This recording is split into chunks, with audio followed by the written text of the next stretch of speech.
Hey, what's going on? You know who it is. You know what it is. All right, you guys, peep game. All right, so one of my subs brought this to my attention, and it has some legitimacy to it, and it's something to think about. And after I read his comment, and I thought, because this has been in play for the last couple of years.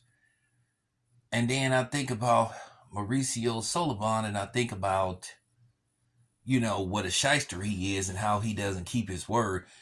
And by the way, I'm gonna do another video how basically Canelo fans are using David Benavidez pay-per-view numbers as the excuse for Canelo not to fight him. At the end of the day, I'll explain why that's complete cap. Nevertheless, anyway, let's get it. So, could this be a way to get Jake Paul a title shot? Now, keep in mind, Jake Paul has a fight coming up in a couple of weeks in Orlando, Florida. I have absolutely no interest in covering a Jake Paul fight whatsoever, unless he fights somebody of significance.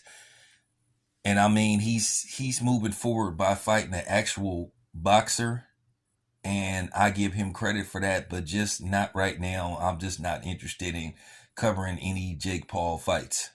Now, would I interview him? Yeah, that's a different story. But as far as covering his all-around fights, no. I've been getting emails about, applying to cover his fights, and then plus the location he fights in and stuff.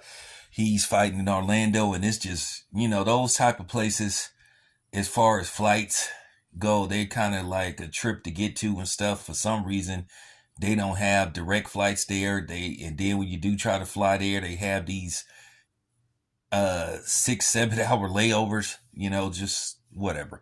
So I have no interest right now as of covering a Jake Paul fight. Now, what I believe could be going on, as well as some of my subs believe, that this could be a way to get Jake Paul a title shot and get him a belt.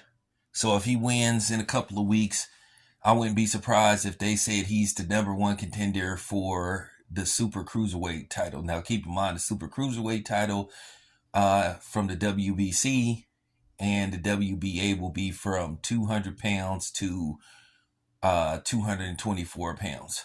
So he would have a wide margin. Jake Paul walks around that weight when he's not fighting, because he fights at cruiserweight. So for the most part, 190. So in all likelihood, Jake Paul will be able to keep his weight probably in between, 200 to 210.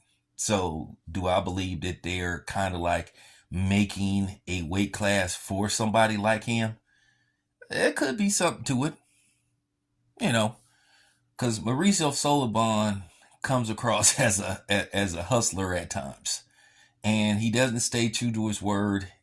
He changes his mind at the drop of a dime, and that's one of the things that irritates a lot of people about him, because now you're hearing that they're not going to order Canelo versus David Benavidez to take place in May. So now Canelo has to fight Jaime Munguia, which is no reason for him to fight Jaime Munguia. He could go directly to David Benavidez.